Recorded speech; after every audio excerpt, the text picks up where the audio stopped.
नमस्कार, खबरों की खबर में आपका स्वागत है। कल तक जो लोग बुलडोजर चलाकर तुर्रम खां बनने का नाटक कर रहे थे, खुद को बहुत बहादुर समझ रहे थे, अनर्गल बयान दे रहे थे, उखाड़ दिया कि हेडलाइन लिखा कर रहे थे, आज वही लोग कायरों की भांति दुम दबाकर इस पूरे मुद्दे से भागते हुए नजर आ रहे हैं। और दूसरी तरफ कंगना का हमला और भी ज्यादा तीखा हो गया है। उसने तो आज सीधे सीधे उद्धव ठाकरे और ठाकरे परिवार को ऐसी चुनौती दी है कि जिसका जवाब देते इन्हें बन नहीं पा रहा है। और इस खबर में क्या नई बातें हुई हैं, कौन कौन लोग इस बॉलीवुड गैंग के साथ खड़े नजर आ रहे हैं, इसके बारे में कुछ डिटेल में दूंगा। लेकिन एक खबर जिस पे पूरे देश की नजर थी कि आज सीबीआई की टीम और एम्स के डॉक्टर्स जो फॉरेंसिक एक्सपर्ट्स हैं, उनके बीच जो मीटिंग हुई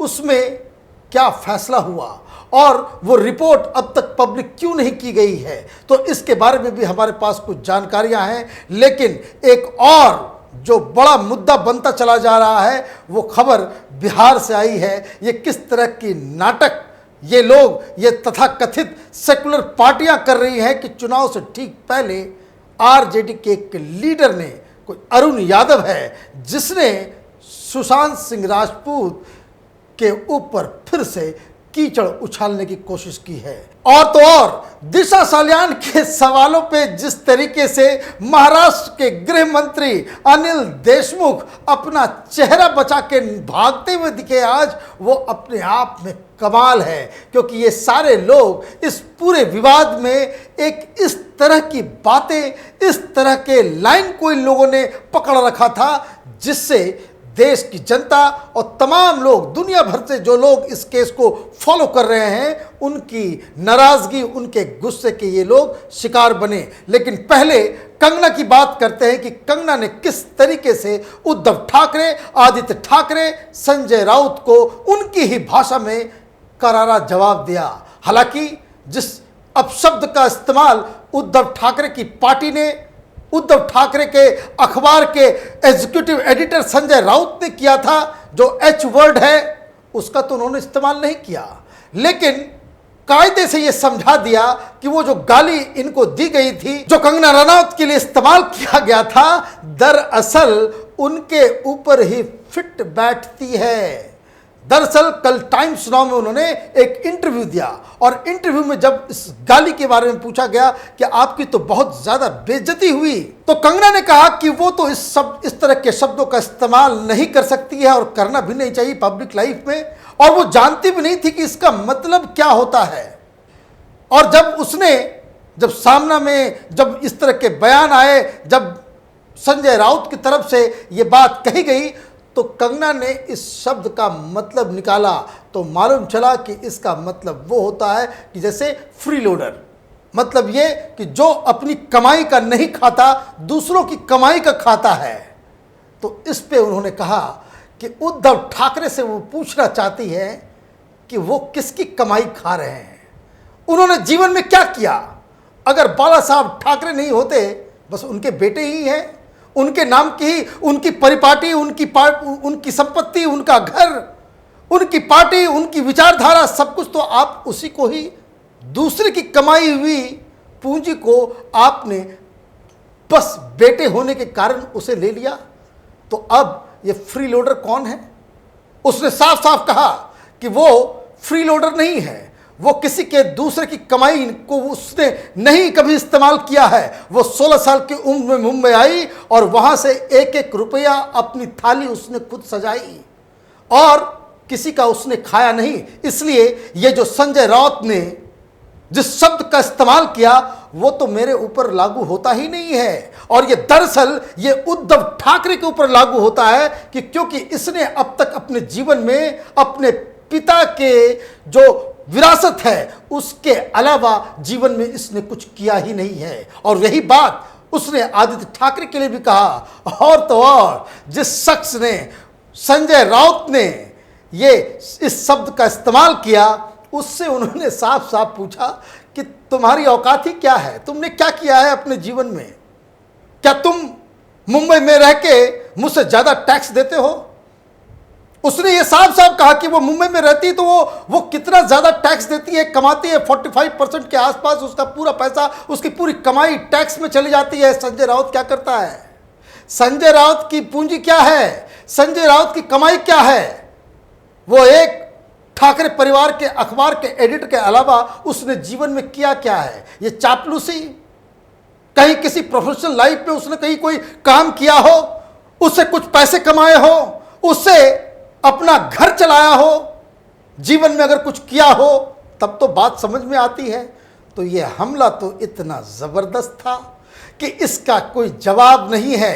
इसे कहते हैं कि चाशनी में जूते को लपेट के सीधे चेहरे पे मारना, और यही काम कंगना रनावत ने बहुत ही प्यार से सभ्य तरीके से किया है। और इसकी जो गूंज है, इसकी जो चोट है, ठाकरे खानदान और संजय राउत के ऊपर बहुत दिनों तक उसकी आवाज़ जो है वो सुनाई देती रहेगी कि आपने जिस गाली का इस्तेमाल एक अबला लड़की, अकेली लड़की के ऊपर किया, उसने जब उसका पूरा, उस गाली का पूरा डिफिनेशन जब दुनिया के सामने रखा तो ये चेहरा दिखाने लायक नहीं बचे। और इसलिए जब दिल्ली में वो आज पार्लियामेंट की तरफ बढ़े और जब पत्रकारों ने उन्हें घेरा और उनसे पूछा गया कि ये जो आपने एच वर्ड का इस्तेमाल किया था, ये तो आपके ऊपर ही पड़ गया, तो वो देखिए कायरों का अंदाज यही होता है, ये सब कुछ कर जाएंगे, बाद में सीधे उल्टे सीधा वो यू टर्न ले लेंगे। बहुत सारे पॉलिटिकल लीडर्स में ये आदत है, ये कायर लोग होते हैं, ये यू टर्न लेने में माहिर होते हैं, और यही कायरता की सबसे बड़ी निशानी है। सवाल पूछा जा रहा है तो वो कह रहे हैं कि भाई कंगना रनावत का मसला खत्म है, देश में बहुत सारी समस्याएं हैं। समस्याएं तो उस समय भी थी, तो कायरों की तरह बुलडोजर क्यों चला रहे थे किसी के घर पे? और जो तस्वीरें सामने आ रही है वे तो ऐसा लग रहा है कि उद्धव ठाकरे ने अपने आप को बता दिया कि वो किसी भी तरीके से, ना वो मराठा है ना वो ठाकरे है, वो पता नहीं किन लोगों के चक्कर में फंस के ये जो पवार गैंग और कांग्रेस पार्टी गैंग, ये सोनिया गांधी, राहुल गांधी के साथ मिलके इसने जो कुकर्म किया है उस अबला नारी के घर के ऊपर बुलडोजर चला करके। और मैं तो इंटरव्यू देख रहा तो मैं ये नाराजगी की बात ये भी है कि जो लोग, जो बीएमसी के जो लोग बुलडोजर चला रहे थे, वो कह रहे थे कि ये जो पाप हमसे करवाया जा रहा है, हमारे बच्चों को इसकी हाय लगेगी, उन लोगों की हाय लगेगी, हम लोगों से ये साफ साफ पाप कराया जा रहा है। किसी अकेली लड़की के घर के ऊपर बुलडोजर, हम तो नौकरी कर रहे हैं लेकिन हमें माफी नहीं मिलेगी, हमसे जो पाप हो रहा है वो हमारे परिवार, हमारे बच्चों को भी भुगतना पड़ेगा। ये स्थिति है, ये सरकार है, ये राजनीतिक पार्टियां हैं, ये हमारे देश के, हमारे लोगों के ये नुमाइंदे हैं। ये इस तरह से चलेगा ये देश, और इस तरह से वो। और लेकिन सैल्यूट करना पड़ेगा कंगना रनावत को कि जिस तरीके से उसने सभ्य भाषा में ये सारी चीज़ें पलटकर सीधे सीधे, जो कहते हैं कि सारा जो बॉल जो है वो शिवसेना के कोर्ट में फेंक दी है। यहाँ से जो सिर्फ एक ही रास्ता बचता है शिवसेना के लिए, वो कि उनकी बेइज्जती। ये इस पूरे केस का लबुलुभाव है कि उद्धव ठाकरे ने एक वीरांगना से लड़के अपनी फजीहत करा ली। कोई सलाहकार उनके आसपास हो तो कोई उनके कान में जाकर के कहे कि किसी के घर को आप बुलडोजर से तो गिरा सकते हो, किसी के हिम्मत को आप बुलडोजर से तोड़ नहीं सकते। और यही कंगना ने प्रूव कर दिया है। दूसरी कहानी, मुंबई में ही जब कायरों की ही बात चल रही है तो एक और कहानी जो दिशा साल्यान को लेकर के आई है कि जिस तरह से नितेश राणे ने एक खुलासा किया कि दिशा साल्यान मौत से पहले उसने 100 नंबर डायल किया था, और ये रिकॉर्डिंग उसकी कहाँ है? 100 नंबर पे अगर कोई भी शख्स डायल करता है वो डिलीट नहीं किया जा सकता।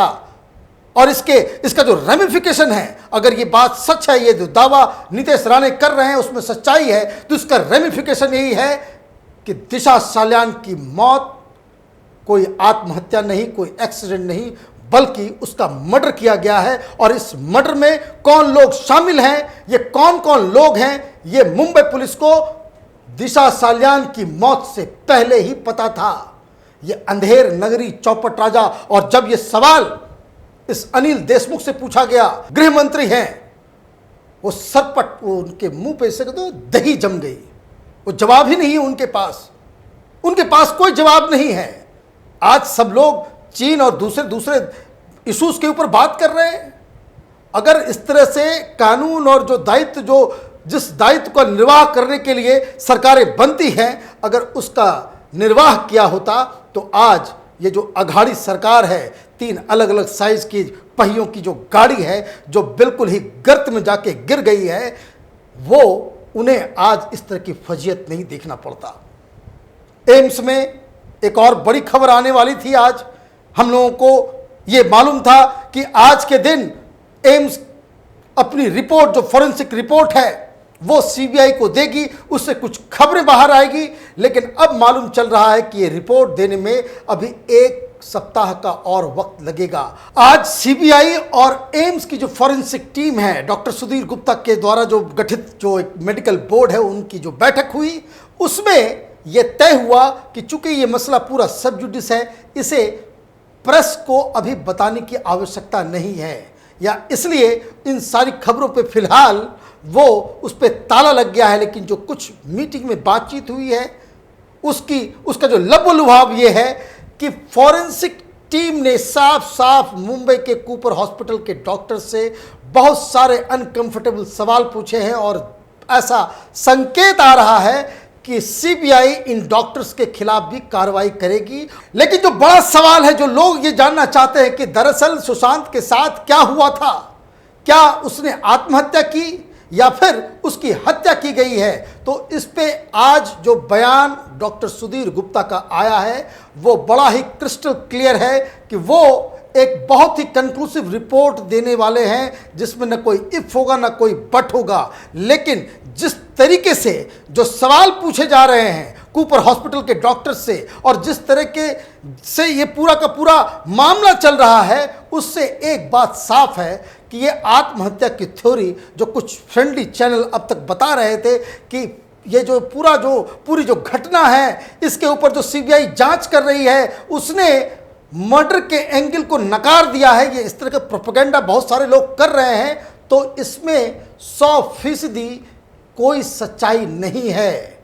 सीबीआई की जांच, फॉरेंसिक टीम की जांच और एनसीबी की जांच भी ये मर्डर एंगल की तरफ इस पूरे केस को लेता हुआ चला जा रहा है। और मैं ऐसा इसलिए भी कह रहा हूं कि जो एम्स के डॉक्टर्स जिनकी वजह से ये लेट हो रहा है, वो लेट होने की दूसरी वजह ये भी है कि जो फॉरेंसिक टीम है, इन लोगों ने कूपर हॉस्पिटल जाके वहाँ पे दिशा सालियान की फाइल को भी खंगाला है। मतलब ये कि एक तरफ दिशा सालियान को लेकर के कई सारे सवाल उठ रहे हैं, बड़े बड़े खुलासे हो रहे हैं, ये पता चल रहा है कि किस तरीके से दिशा सालियान की मौत बिल्कुल एक कोल्ड ब्लडेड मर्डर है, और इसीलिए ये सारी चीज़ें थोड़ी सी टल गई है। जो बताया जा रहा था सीबीआई की तरफ से, एम्स के डॉक्टर्स की तरफ से, कि आज इस रिपोर्ट को सार्वजनिक कर दिया जाएगा, सीबीआई को सुपुर्द कर दिया जाएगा, लेकिन कुछ टेक्निकल वजह से ये कुछ दिन के लिए आगे टल गया है और मसला सब जुडिस है। मैं बार बार कह रहा हूं कि इसमें सीबीआई सबसे पहले इस मेडिकल रिपोर्ट और गवाहों, और उन्होंने जो वहाँ पे क्राइम सीन के पास जो रिकंस्ट्रक्शंस के जरिए जो उन्होंने अपनी कहानी बनाई है, इन सब में तालमेल बिठा करके ही पब्लिक के सामने, मीडिया के सामने आकर वो घोषणा करेगी कि दरअसल सुशांत की मौत की वजह क्या है, मर्डर है या आत्महत्या है, और उसके बाद नए ढंग से इस पूरे केस की जांच आगे बढ़ेगी। लेकिन एक सवाल जो लगातार लोगों के दिमाग में भी उठ रहा है कि बहुत सारे लोगों के मन में ये दुविधा है कि सुशांत के केस में अब बहुत ज़्यादा राजनीति हो रही है, कंगना आ गई, शिवसेना आ गया, एनसीपी, कांग्रेस, ये सारे लोग आ रहे हैं। इसके लिए तो आप इस देश के पॉलिटिकल सिस्टम को ही आप गुनहगार बता सकते हैं, क्योंकि हमारे देश की जो पॉलिटिकल पार्टियां हैं वो हर मुद्दे में राजनीति ढूंढ निकालती है और ये उनका एक चरित्र बना हुआ है हिंदुस्तान के अंदर। और इसके लिए कोई एक पार्टी जिम्मेदार नहीं है, सारी पार्टियां इसके लिए जिम्मेदार होती हैं। अब जैसे सुशांत की मौत के ऊपर बिहार में भी चुनाव होने वाले हैं, एक सप्ताह के अंदर वहां पे चुनाव की तारीख की घोषणा होने वाली है और वहां पे एक सिटिंग एमएलए आरजेडी का, ये वही कांग्रेस, ये जो यूपीए है, ये जो अघाड़ी सरकार जो महाराष्ट्र में चल रही है, कांग्रेस, एनसीपी, आरजेडी, ये जो पार्टनर्स हैं आपस में, शिवसेना के जो नए नए पार्टनर बने हैं, आरजेडी के एक नेता ने, एक सिटिंग एमएलए ने यह कह दिया कि सुशांत सिंह राजपूत अगर राजपूत होता तो वो फांसी नहीं लगाता। भाई आपको किसने कह दिया कि उसने फांसी लगाई है? आपको किसने, ये बिहार में बैठे बैठे ये लोग ये इमेजिनेशन कर रहे हैं। तो कहने का मतलब ये है कि वहां पे भी सुशांत सिंह के ऊपर जिन लोगों ने कीचड़ उछालने की कोशिश की, उसे कार बताया, उसे ये कहा कि असली राजपूत होता तो चार को मार के मरता, इस तरह की जो बिल्कुल ही वाहियात बातें ये आरजेडी के एक बड़े लीडर सिटिंग एमएलए के जुबान से निकली है।